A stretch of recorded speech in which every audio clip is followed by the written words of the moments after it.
Hello everyone, this is Talk Time with Cynthia. We're coming today. We're going to be talking about little known Black history facts before the month of February ends. So it is the 23rd of February. So I don't know what in the world this is. Oh, I see it. My other screen is touch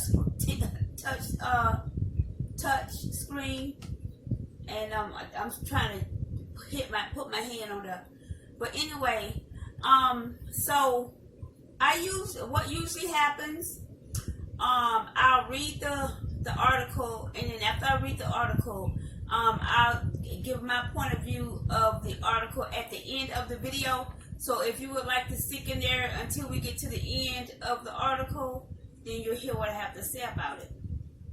Also, don't forget to comment below if you have any comments, or if you know something about what I'm talking about, you can comment on that also. And don't forget to like and subscribe and hit the notification bell, and don't forget to share with your family and friends and let them know what your girl Cindy is doing over here on Talk Time with Cynthia. We're trying to keep it popping in a positive way, you know what I mean? So, and we're just trying to create a space of love and respect and kindness over here, you know? So anyway, so without further ado, I am going to start my article. And it says Black Culture Connection. And it's on the PBS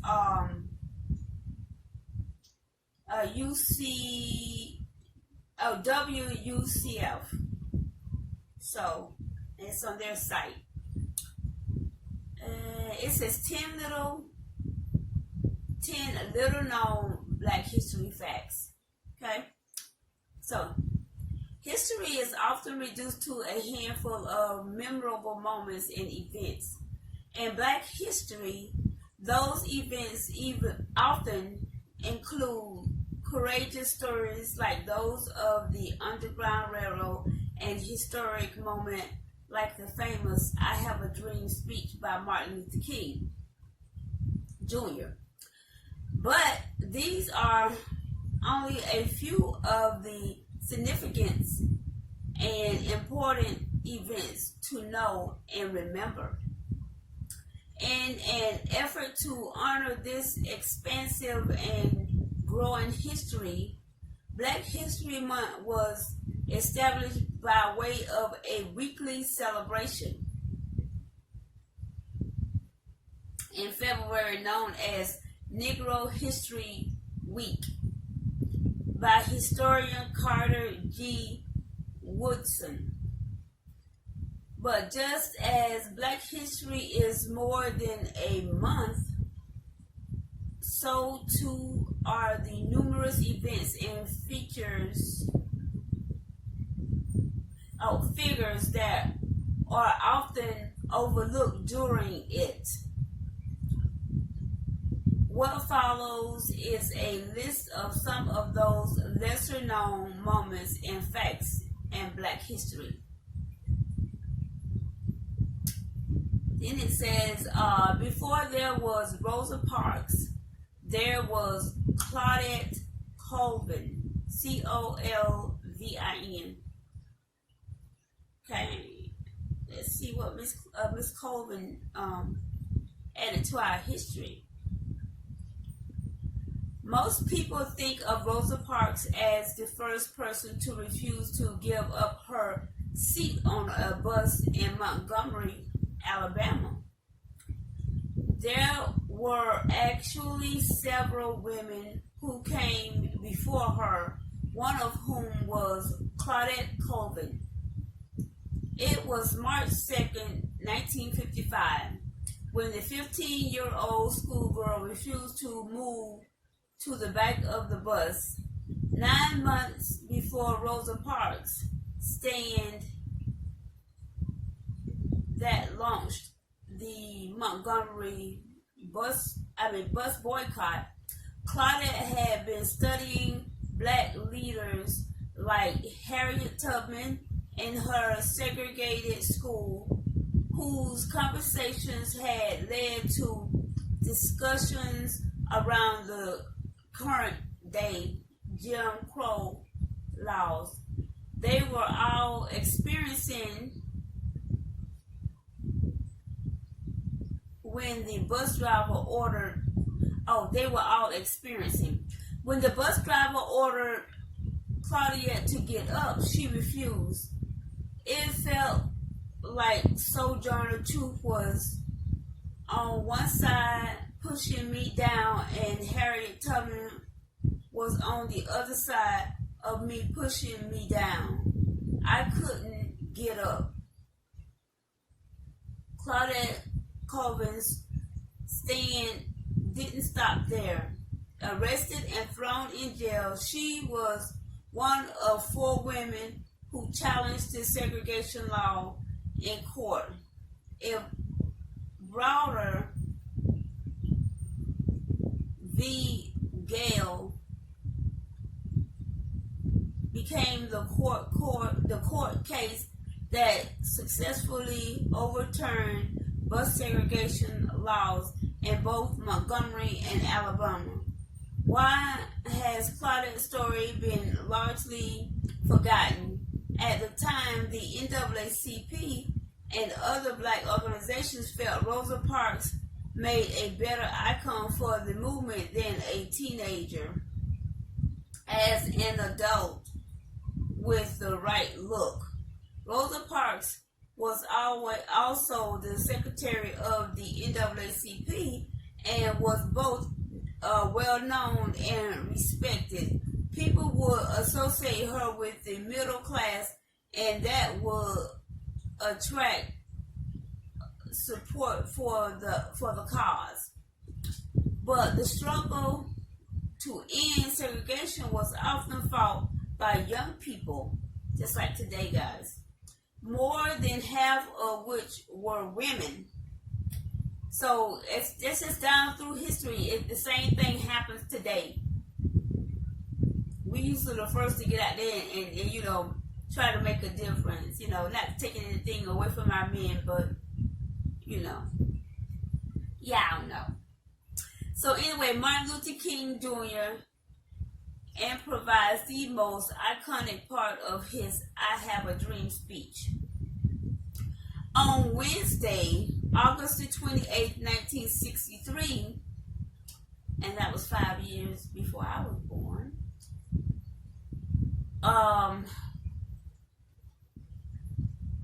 250,000 Americans united at the Lincoln Memorial for the final speech of the March on Washington. As Martin Luther King Jr. stood at the podium, he eventually pushed his notes aside. The night before the march, Dr. King began working on his speech with a small group of advisors in the lobby of the Willard Hotel. The original speech was more political and less historic, according to Clarence B. Jones, and it did not include any reference to dreams. After delivering the now famous line, "We are not satisfied, and we will not be satisfied until justice rolls down like water and righteousness like a mighty stream." I get chills from that, y'all. Hey, comment down below. How many of y'all that give y'all chills? Woo! Yes, Lord. So anyway, Dr. King transformed his speech into a sermon. On stage, near Dr. King,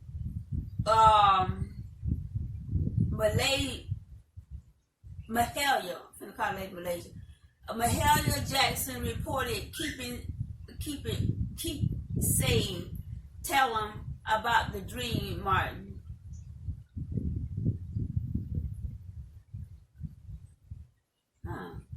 Let me me read that again. It says, on stage near Martin Luther King, singer Mahalia Jackson reportedly kept saying, tell him about the dream, Martin. And while no one will know if he heard her, it could likely have been the inspiration he needed. Dr. King then continued, even though we face the difficulties of today and tomorrow, I still have a dream. It is a dream deeply rooted in the American dream. And then the famous Baptist preacher preached on, adding repetition and outlining the specifics of his dream. And while this improvised speech given on that hot August day in 1963 was not considered a universal success immediately, kind of like a painter, and after I'm dead now it's all famous. Okay, so then it says, it is more information on the, okay, so yeah, they got a website. I'm gonna read it. For more information on the 1963 March on Washington, visit pbs.org//March on Washington. So if you guys are interested to hear more. Inoculation was introduced to America by a slave. Okay, few details are known about the birth of Onesimus. Onesimus. Onesimus. But it is assumed he was born in Africa in the late 17th century before eventually landing in Boston, one of 1,000 people of African descent living in the Massachusetts colony. Onesimus was a gift to the Puritan church minister Cotton Mather's from his congregation in 1706. Onesimus told Mathers about the centuries-old tradition of inoculous practice in Africa by extracting the material from an infected person and scratching it into the skin of an uninfected person who could deliberately introduce smallpox to the healthy individual, making them immune. Oh, wow. Hey, y'all. I'm telling you, we contribute to society, right? That's amazing. And then it says, considered extremely dangerous at the time, Cotton Mather's convinced Dr. Zabdiel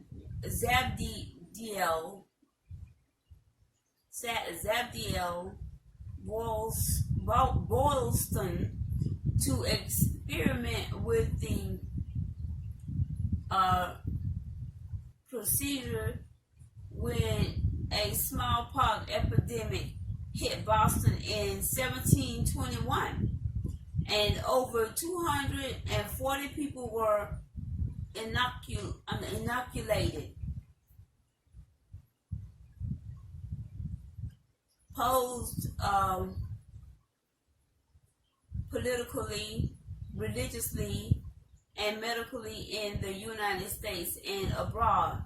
Public reaction to the experiment put Mallory's and Boylston's lives in danger, despite records indicating that only 2% of patients requesting inoculation died, compared to the 15% of people not inoculated who contracted smallpox. Amazing, guys. The things you don't know. So that came from the remedy or the help came from Africa, right? So then it said Onesimus, traditional African practice was used to inoculate American soldiers during the Revolutionary War and introduced the concept of inoculation to the United States. Let's give a hand to Onesimus. Yay. Thank God for him, because we've been in and to Africa. Let's give a hand to Africa too. That was a blessing. Then it says the earliest recorded, y'all, my stuff falling. Y'all saw that, right? Let's get up. Get with the program here and stop cutting up. Okay. The earliest recorded protests against slavery was by the Quakers in 1688. Okay, so let's see what the Quakers got going on. Quakers, also known as the Society of Friends. What in the world? Y'all, I'm trying to get it straight for us. Okay, so the Quakers, also known as the Society of Friends, have a long history of abolition, but it was four Pennsylvania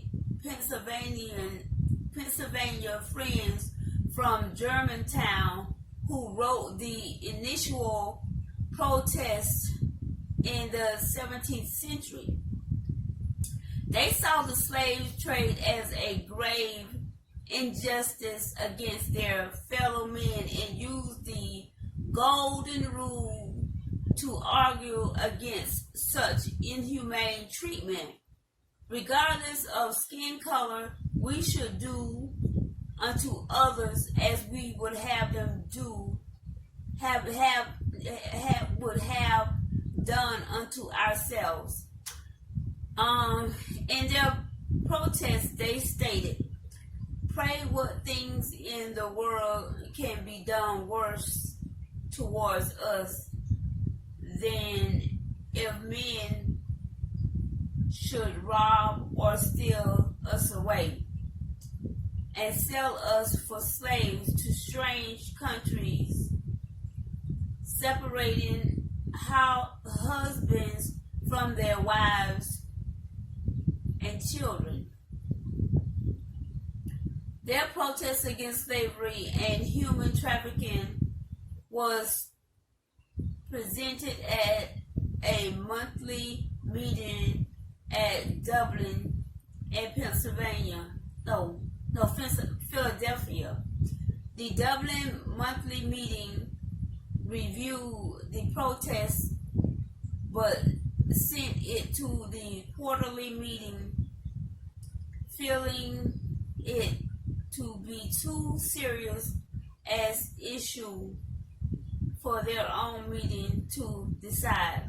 The four friends continued their efforts and presented at the Philadelphia yearly meeting, but it wasn't until 88 years later that the Society of Friends officially denounced slavery. Over the centuries, this rare document has been considered lost twice. Most recently, it was rediscovered in 2005, and is now at Harvard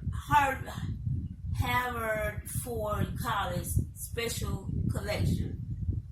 And they have a picture of it, you guys. And it is old. Okay.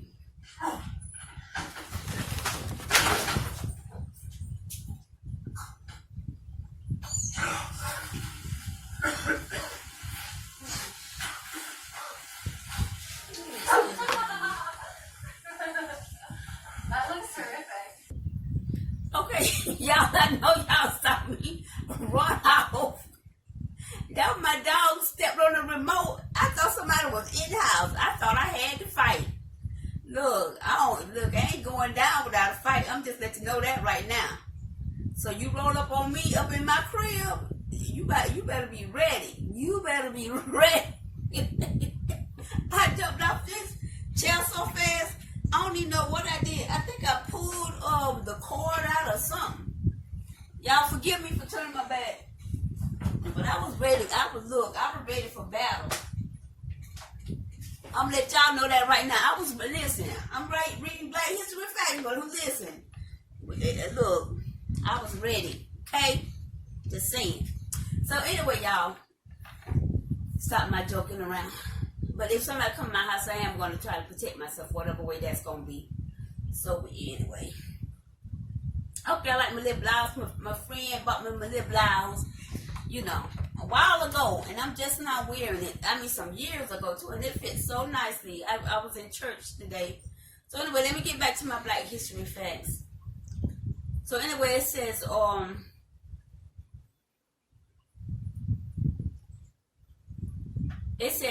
the 12.5 million Africans shipped to the New World during the Transatlantic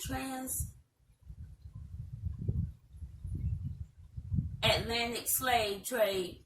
Okay, it says fewer than 388,000 arrived in the United States. Okay, hopefully that's not saying that they died. Hopefully that was saying that they were shipped somewhere else. You know what I mean? Because you never know. It says in the late 15th centuries, the advancement of seafaring technologies created a new Atlantic that would change the world forever. As ships began connecting West Africa with Europe and the Americas, new fortunes were sought and natives populations were decimated. With the native labor force dwindling and demanding for plantations and mining labor growing, the transatlantic slave trade began. The transatlantic slave trade was underway from 1500 to 1866, shipping more than 12 million African slaves across the world.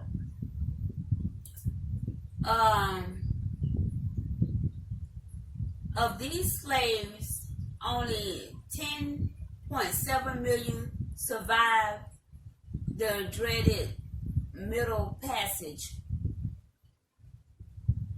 Over 4 years, the majority of slaves, 4.9 million, found their way to Brazil, where they suffered incredibly high mortality rates due to terrible working conditions. Brazil was also the last country to ban slavery in 1888. By the time the United States became involved in the slave trade, it had been underway for 200 years. Wow. 200 years, y'all. the majority of its 388,000 slaves arrived between 1700s and 1866, representing a much smaller percentage than most Americans realize.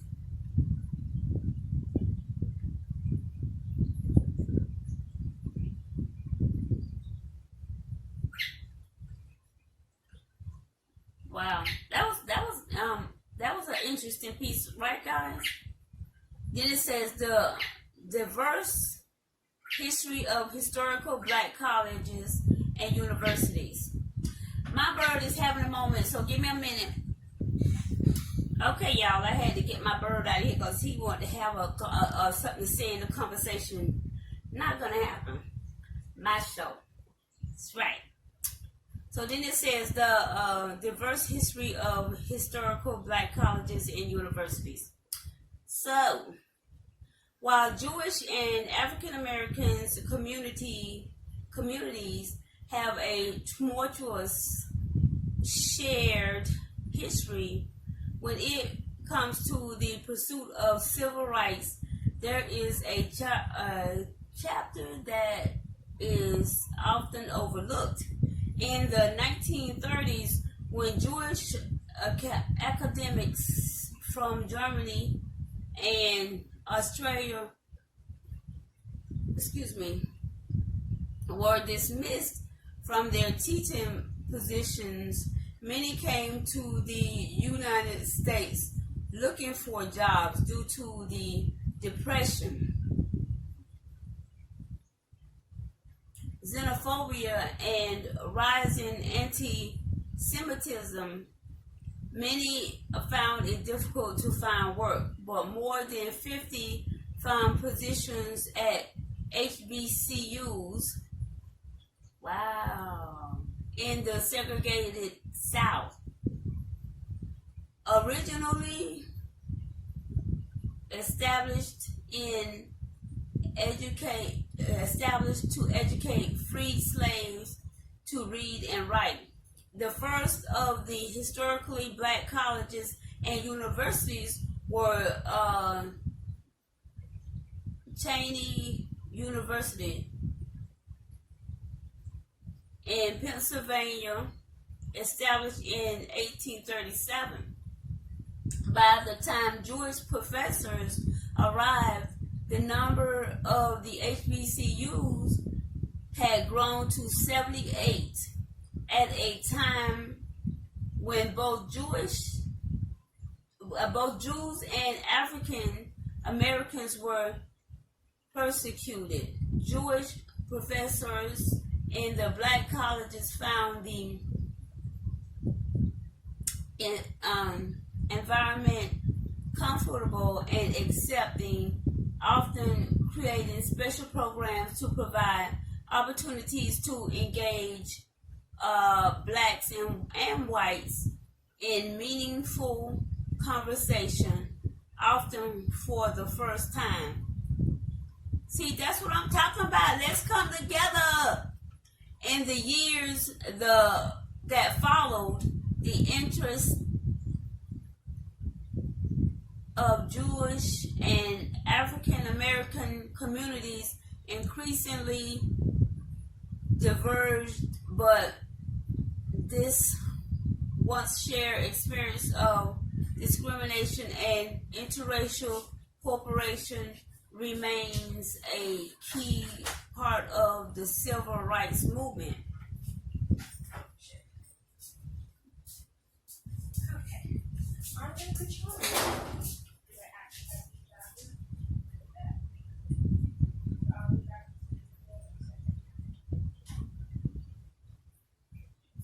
So it says 1 in 4 Cowboys. Okay, so this is the next one.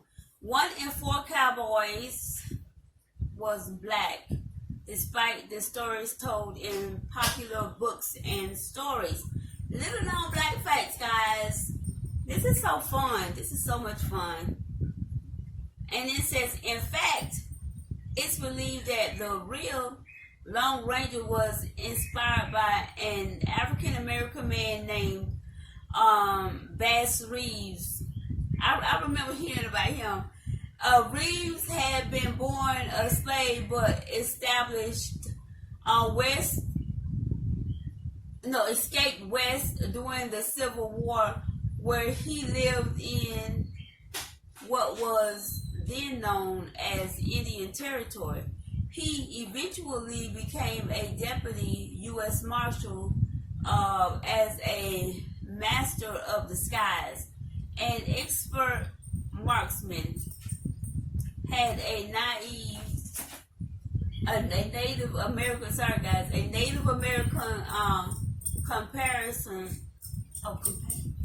companion, and rode a silver horse. Never knew there was silver horses. His story was not unique. However, in the 19th century, the Wild West drew enslaved blacks with the hope of freedom and wages. When the Civil War ended, freedmen came west with the hope of a better life where the demand for skilled labor was high. These African Americans made up at least a quarter of the legendary Cowboys who lived dangerous lives facing weather, rattlesnakes, and outlaws while they slept under the stars driving cattle herds to market.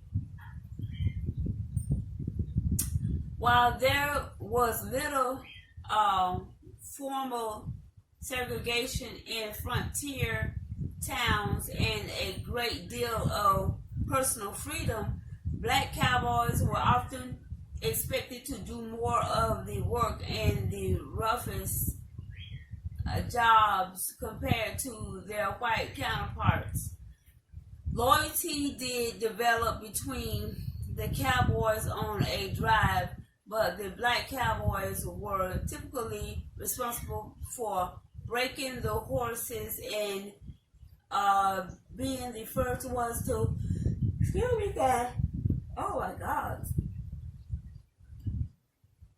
the first ones to cross flooded streams during cattle drives. In fact, it is believed that the term cowboy originated as a derogatory term used to describe black cowhands. Okay, so then we have one from Esther James. Okay, so it says Esther James was the real Betty Boop. I know that. I remember that, y'all. So anyway, it says the iconic cartoon character Betty Boop was inspired by a black, I don't want to go too far into my thing. Inspired by a black jazz singer in Harlem, introduced by cartoonist Max Fletcher in 1930. The caricature of the jazz-aged flapper was the first and most famous sex symbol in animation. Betty Boop is best known for her revealing dress, curvaceous figure, and signature vocals. Boop boop badoop. While there has been controversy over the years, the inspiration has been traced back to Esther Jones, who was known as Baby Esther and performed regularly in the Cotton Club during the 1920s.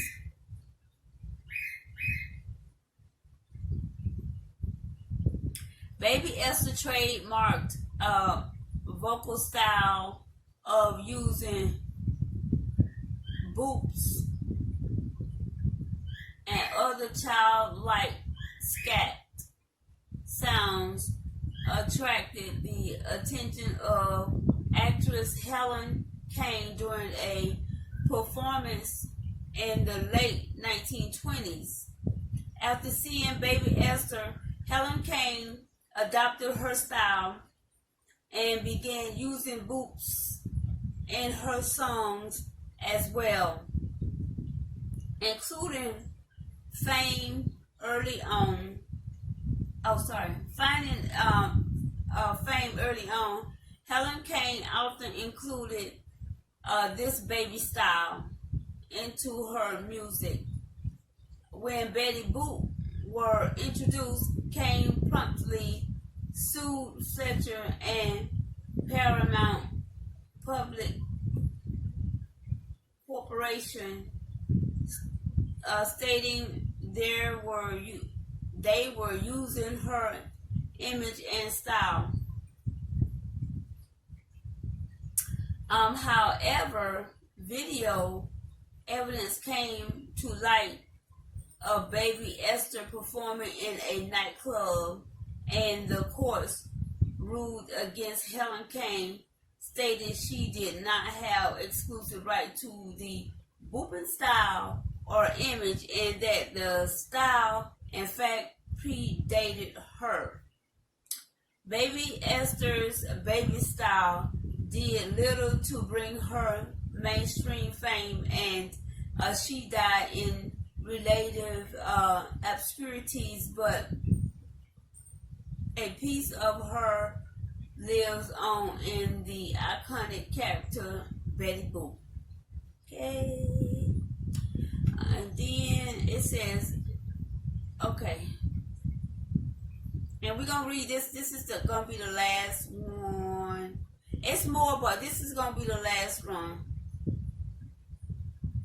I think.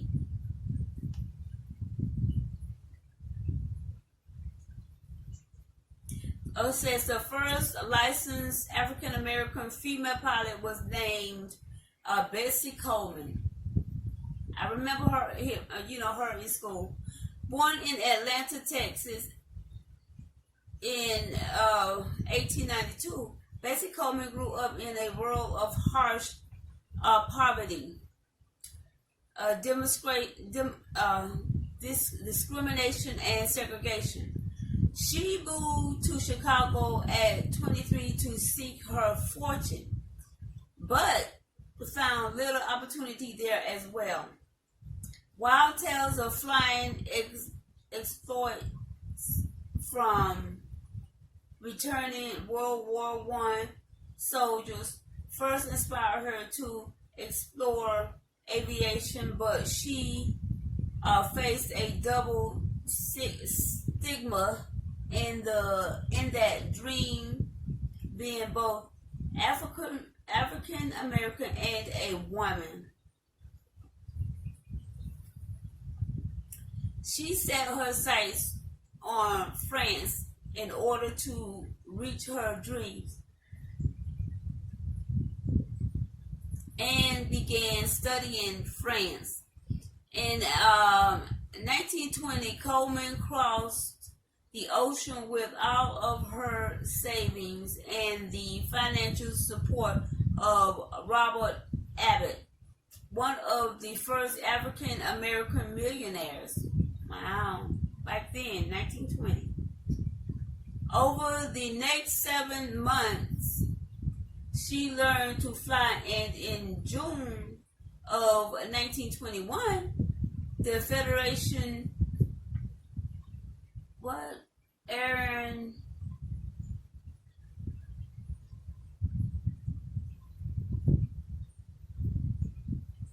Ortique International awarded her an international pilot's license, widely celebrated upon her return to the United States. The reporters turned out in droves to greet her. Coleman performed at numerous air shows over the next 5 years, performing heart-thrilling stunts, encouraging other African Americans to pursue flying, and refusing to perform where blacks were not admitted. When she tragically died in a plane accident in 1926, famous writer and equal rights advocate Ida B. Wells resided over her funeral. An editorial in the Dallas Express stated, "There is reason to believe that the general public did not completely sense the size of her contribution to the achievements of the race as such." Wow. Amazing. So then, okay, so this, let me see, is that the last one? Okay, yeah, that was the last. This is the last one. So I'm gonna go ahead and read this, guys. So, I think this one is like a really important one too.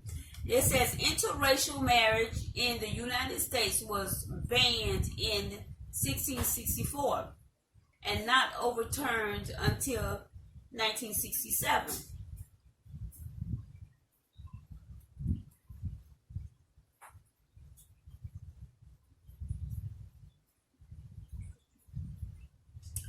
During the 17th and early 18th century, the growing number of interracial marriages, also known as miscegenation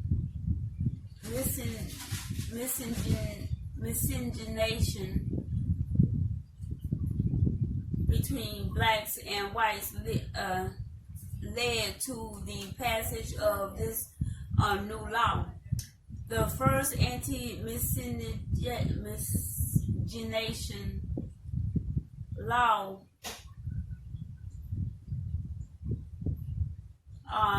enacted was in the colony of Maryland in 1664, and additional colonies quickly followed suit. These marriages were prohibited, and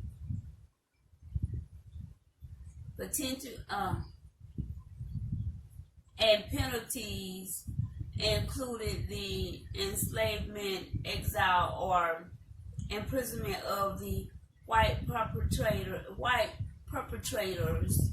These laws grew and evolved over the years, and attempts were even made to modify the Constitution to ban interracial marriages in all states. It would take 300 years for this law to be overturned in 1967, year before I was born. Richard Loving, a white man, and Mildred Jeter, a black woman, were married in the District of Columbia. When they returned home to Virginia, they were arrested and convicted of violating the state's anti-miscegenation law. I don't even know how to say it. It sounds so dumb. I mean, try to stop people from loving each other. It says they each faced a year in jail, and their case went to the Supreme Court. The Supreme Court found in favor of the Lovings in the famous trial Loving versus Virginia.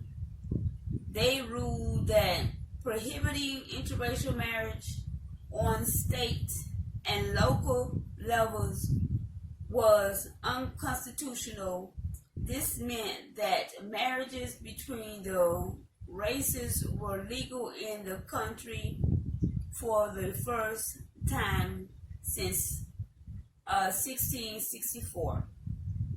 In 2000, Alabama became the last state to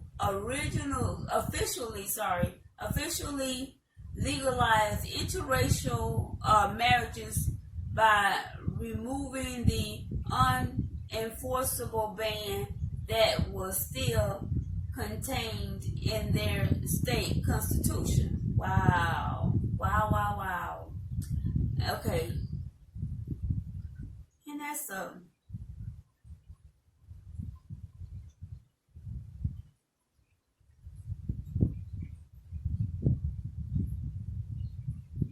okay, so that was PBS giving their take on Black history and the little known facts, which I think is absolutely amazing. And this so much more, guys, because I mean 200 and some years, and really 400 and some years, you know. Well, no, 200, I think it said 250 years. But anyway, nevertheless, it's a lot more history out there, and I'm gonna continue to put it out there, you know, until the end of this month, and then maybe even after, cause there should be more than 1 month to celebrate, you know, Black history. Yeah. And I do want to apologize, y'all. I've been yarning the whole time, and I don't even know why. But yeah, yes, a lot of history out there, guys. Absolutely amazing. So, if you like this video, comment down below and let me know if you want more or not, and I can do more, and I can brush up better on this reading situation, because sometimes I don't know, since I'm not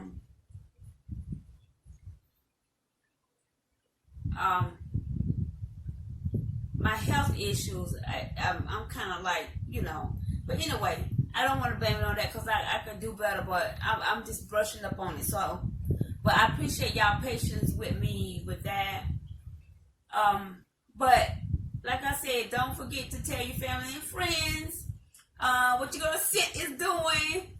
We're keeping it popping on the positive side over here. Y'all know how we do, and we got love, we got kindness and compassion over here. Hey, and if you have something that you want me to talk about, drop me a comment, let me know what it is, and I'll do the best I can to get it out to y'all, okay? And I love you guys so much, and thanks for dropping by and spending time with me and making my day awesome, okay? And I love you guys so much.